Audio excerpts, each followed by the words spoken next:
Hey, welcome back. It's me. I'm on the eve, I think, of going boots on the ground tomorrow. Looks like it's 3 hours away. Trying to do a O Dark 30, really early morning, because I have to kind of go around DC to get there. I'm based outside of Baltimore. I'm trying to get to a spot, I don't know, maybe an hour past Front Royal. It's on Skyline Drive in Virginia, Shenandoah Valley area. So I think I've got a pretty good route mapped out. I checked like an hour ago. Skyline Drive is open. It's closed from Port Royal to like the 30-mile marker, but I can get on at one of the interest gaps after that, and it'll still take me to my spot. So, I have to drive slow, hopefully to get there right as like the sun's coming up. So I think it's going to be pretty good. Again, I'm not super confident that the box is there, but I feel like I need to go there to see some other spots, and I'll explain that. Today's video, I should have introduced that. Today's video is going to be another Clue Talk video. We're talking about the Appalachian Trail box and kind of a couple new things, but mainly going over some old stuff into why I feel confident enough to get up super early on a day off and drive 3 hours over here to Virginia, stomp around in the cold, play around with some rocks, and then come home. If I have self-service, I'm planning on doing a live stream like while I'm there, setting up the camera, and you guys can just watch me, move rocks around and and stuff. Okay, so one thing I did pick up on that I've heard it said, I've said it before, but I never really understood what I was saying, is the thing I like about the Appalachian Trail, Appalachian footpath box is there's not a lot of text, which could be, really emphasizes that the picture is the main clue here. But let's go to page 229, about halfway down. This box is unique as it is the only one of our 5 boxes that is both a combination lock and a puzzle box. And like I've said it before, a lot of people have said it before, some people use it for their solves and solutions, and don't apply anything with the other ones because this one's more of a combo lock than a puzzle. I've brought up the fact that combo locks have a lot of different options, like a number lock would have like 1 through 36 or something. You got to find it. A lot of alphabet locks have 5 rings with all the letters of the alphabet. You have to pick them. So in combo locks, only a certain number are used. Whether as a puzzle box, it's normally you're using the whole box, but you're just shifting it around doing steps. And I just never, in my head, I never pictured, like in the boxes, which I think is very intentional, the box is like prominently pictured right here, right? So let's all do a little exercise. Find this page in your book, look at the box, and ask yourself, where is the combo? Where's the combination lock, or where would you put a combination lock? In my head, I was picturing just like the master lock little like loop that you click, like the school locker kind, right? So that was what I was picturing in my head. And then I'm looking at it, I'm like, where would you even put that? And then I thought, okay, well, you put this box in a larger box, and that box has a combo lock on it. But then I'm like, wait, but there's instructions. So is this like you put this box in another box, combo lock it, and then that box goes in another box? So I'm looking at it, so I'm staring at this picture like, how's it a combination lock? And then I see at the top, right, this little blue knob. I'm like, okay, well, maybe that's like, that's the combination, right? You like have to twist it and circle it, and it's like you'll hear a little click, like click, click, click, click, click, click, click, click, and do it like a left, right, left thing. I'm like, okay, well that kind of looks like the coin, right? If you look at this side of the coin, look top down, that's kind of like the knob. And then I'm like, okay, well I look like really closely, I don't see any numbers or indentations. Like, how would you know? Okay, then I'm trying to run through scenarios in my head. Okay, maybe if you twist the knob all the way one way, like it stops, and that's like your start point. And so then you have to like do a counter twist, full twist, or and then I'm looking and I'm seeing, wait a minute, hold on. There's little like little buttons right here, right? And so I'm like, wait a minute. You can see the screws, right? Those are, in the corners. Those are inlaid. They stick out a little bit. They're nice and shiny. That's fine. But what are those little dots? Are they buttons? And look at the screws. You can see, okay, Well, the four on the top, they're holding that gold or brass, right? And then the ones on the front, they're holding that design in. Okay, and the ones on the side, they're holding the box together. And you can kind of see, okay, there's two on the hinge. That's fine. But what are these? Like, what are those little things? Right? Right there, right there, right there, right there. They look like buttons. Like, they don't really look like a screw. Like, I don't see, like with a screw, there'd be a little indent on the top, right? Something you can stick in and twist. Like, I don't see a screw or a little X or a hash that you could, you know, put a screwdriver in. You know, unless they're nails. Are they, you know, nails? But looking at some of them, some looked like they're in deeper than others. Like the two right here, these two look like they're inset more than these two. And it's not even because these two, right? There should be a counterpoint that you'd be able to see here. Even with the way the angle is. So in my head, I'm like, okay, what if that's the combination lock? And I've seen some on doors, like hotels or secured office buildings, where it's like, you know, there's like 4 or 6 raised buttons, and you just like, you have to push them in a certain order, and that's how it unlocks. What if that's the combination? Because a combination lock doesn't have to be numbers or letters. It could be any kind of input, right? It just means a combination of them. Now, what that would do is that would kind of throw out what I'd been saying earlier, is that combination locks, you don't use everything on there. So a combination lock of like your gym locker, master lock, it's 1 through 36, I think, and you only need 3 numbers, right? You don't use all of them. Same with a bicycle lock, where it has all the letters of the alphabet. You're only using 4 or 5, however long the input string is, and you twist it, and then it unlocks. So that's what I was saying, is that the all the pictures on the page of the map, you don't use all of them. So it's just like a lot of them are just, you know, fluff or misdirection, or just to make it harder to find the right one that you're looking for. But if a combo lock is this kind of style, where it's 4 raised buttons and you have to push, and the way I was looking at it, I was like, okay, well, wouldn't they be raised? Like if it's buttons that you have to push in a certain order, like left to right, right to left, or you push the third one in, then the right one in, or whatever, wouldn't they be raised to push in? Because if you look at it, they all look like they're already pushed in, right? There's 2 kind of in the corner, and then there's 1 on each side. So I'm seeing 4, right? 4 little buttons you can push in. But maybe the box is open, right? So maybe you have to the knob twist, or it's pushed in, or you have to lift the knob, possibly like a plunger, and then that resets them. They're all open. I could see why he would do that, is because not to make the buttons pop out any more obvious. Because if their buttons were raised, it'd be pretty obvious. Oh, you push down the buttons. But I'm pretty excited about this. I haven't really heard anyone talk about this. So if you were sitting on this and waiting, hoping nobody noticed, well, somebody noticed and blabbed, ran their mouth, and now we can all look at it and decide.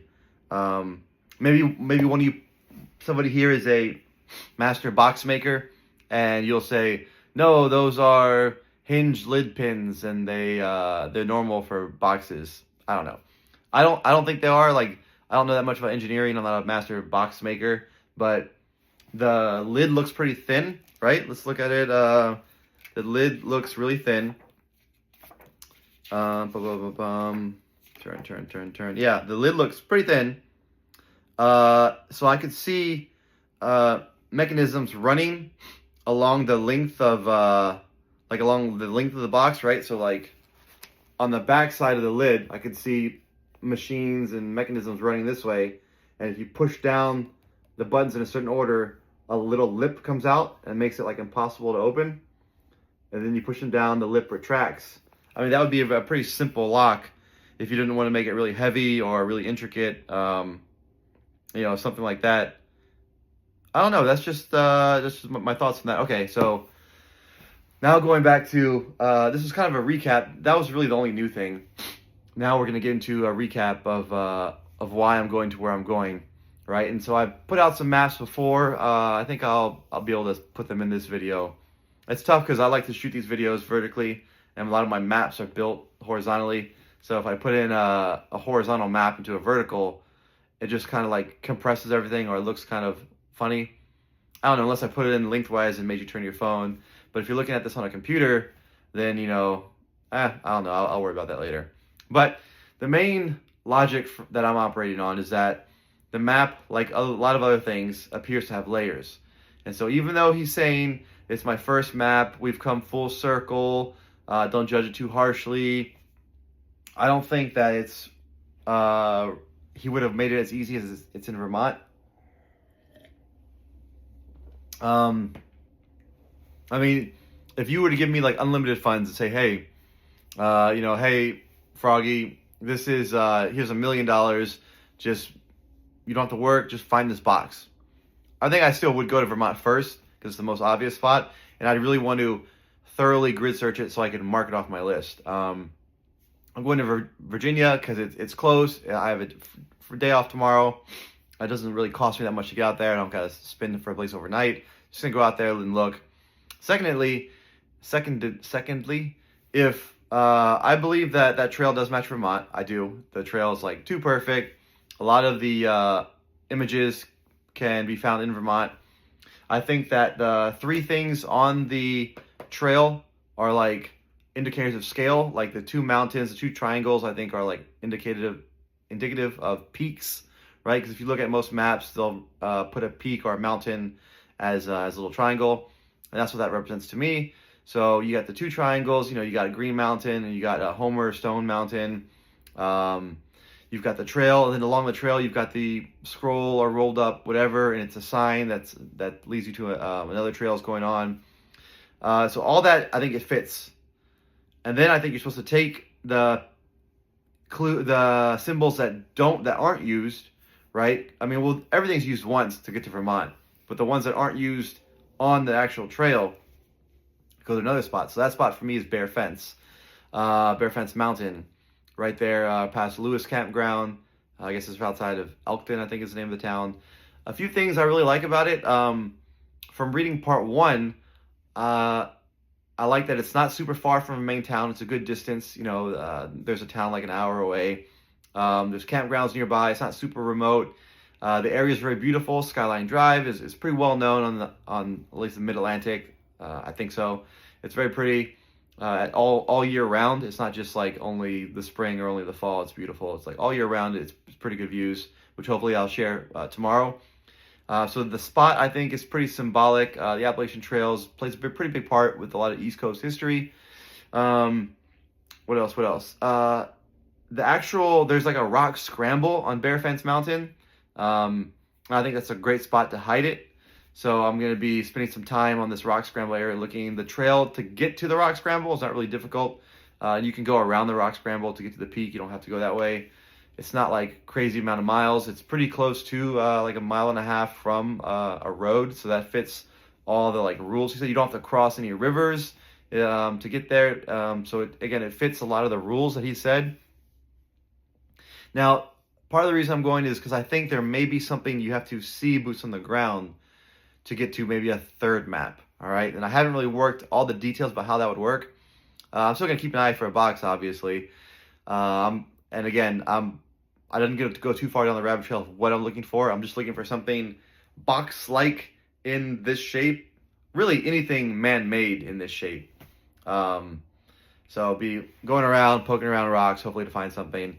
But, yeah, okay, so again, this spot right here, the symbols that are used, the trail itself, the 2 triangles, the little scroll, those are the ones that crossed out. So the ones that aren't used, we have a whole bunch of them.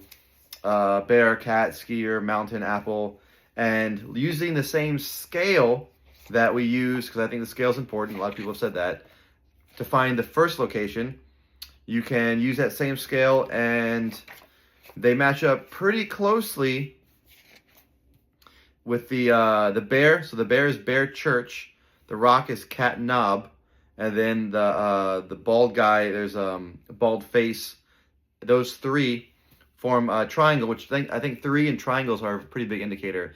Even though this box is the 4th box in the series, the last one, I think there's enough 3s and enough triangles on here to really, really push the whole triangle thing as a clue. So the 3 form a triangle, and if you overlay the map on top of there, it kind of points to this Bear Fence Mountain area. There's a horse trail nearby, which I don't see any horses, nothing to point you toward a horse, but you might check that out, depending on how it goes. And I think once I get to the area, I'll have a better feel of it. And all these maps and stuff, I'm gonna try to do my best to put them at the end of this video, so you'll be able to see, or maybe I'll get high fancy and slip it in.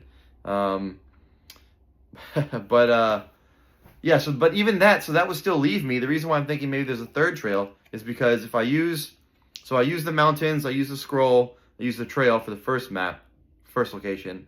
That gets me to the 2nd location. I'm using the cat, the bear, the rocks by the bear for bear fence and for rock scramble, the bald face. That still leaves the skier, the butterfly, the dog, the tree, the apple, the Indian spear, the Indian feather. I mean, that's 7. That's like 7 things that aren't really used. So I'm thinking, you know what? Maybe there is a 3rd map. And once I get to here, I'll see something that'll point me to the 3rd location. Because I don't want to jump to a 3rd spot without, to my knowledge, nobody has taken the bait. I've tried to throw out bait to like, hey, somebody want to go check this out? But in all defense, the Skyline Drive's been closed for a while, so you couldn't get here. Which would be another indicator that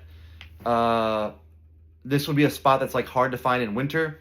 And it's very slick the way this works, because when JCB talks about, oh, it'll be like impossible to find with the snow. Here's a cool way to interpret this. I should have led with this. This is pretty cool. Is that Skyline Drive closes at like the whisper of snow and ice. So he didn't really mean that, oh, your eyes can't find it in the snow. It's more like, no, the roads to get there are closed, so you like physically can't get there. And like you'd have to like overland hike 20, 30 miles if you wanted to, if the roads were closed and you wanted to get here, which is pretty hardcore. Props on you if somebody did that. Trying to see if I could find the snow thing real quick. For the properties, wildlife, topics, my wife, bears. Okay. Yeah, again, I should have been more prepared. I always find that when I start these videos, there's something I miss that I should, but it's because I go off script so much. But anyways, lock in, focus. That was something that's pretty cool. Like, I realized that here I am frustrated because I can't get there because they keep closing Skyline Drive. And that's another way to indicate that some of these places, they're off of roads that close during snow. So it's not so much, like there'll be a blanket of snow on the ground and you can't, it'll be impossible for you to find. It's a little play on words there that, okay, yeah, maybe you could find the box in the snow, right? Because even if the box is like this big, there's a couple inches, like it's still going to stick out, right? But he means, or he's kind of hinting at that the access roads to get there, the local government closes them for snow and ice. So like you can't get there. So I don't know. I thought of that, and that was something new that I wanted to share. That's like, oh, that's pretty cool. So yeah, so that's my little update on the AT box. Again, with unlimited funds, unlimited time, I'd probably still go to Vermont because I want to close that area out. In my mind, I want to grid search the heck out of it. There's a couple spots I want to check out, but that's too far. I don't want to put out the resources to go there right now. So this Bear Fence Mountain matches a lot of things. It matches, the cat, the bear, the bald guy. They make a nice little triangle. This area's there. It's matches like an area that would be beautiful. Skyline Drive, Unisec Monument, Blue Smoky Mountains, all that. Oh, last thing before we go. So a lot of chatter about, okay, the foot, the blue wisp, the little white conch in the corner, the ghost images, the compass. It looks like there's a background. Behind the background, there's like a prairie or a meadow, and this map has been overlaid, and the transparency geeked up and only bleeds through a couple spots. The faces and the rocks. All right, so I think I have a little bit of something for that. I think that he used a lot of the text, if not all the text, for the actual chapter, putting it partially into the AI prompt. And that's the kind of theory I'm looking at, because with the rhododendron, the Springer Mountain, the footpath, right? The blue wisp, the white mountains. I think a lot of the key words in the first couple paragraphs, I think they made their way through an AI thinking, AI thought process onto the actual map. You know, and it's not as deliberate, it's not as overt as like a human would be like, okay, you know, bald hills, white mountains. I'm gonna, you know, draw little things in the map. It's kind of the way a machine would think, right, or an AI would think. So that's kind of like a theory for why there's so many random things on the map. All right, I think that's enough. I'm excited for tomorrow. Hopefully it all works out. I don't think there's any snow in the forecast, so it'll just be cold. I'll just bundle up. I'll get to wear jeans. Yeah, that's it. All right, bye.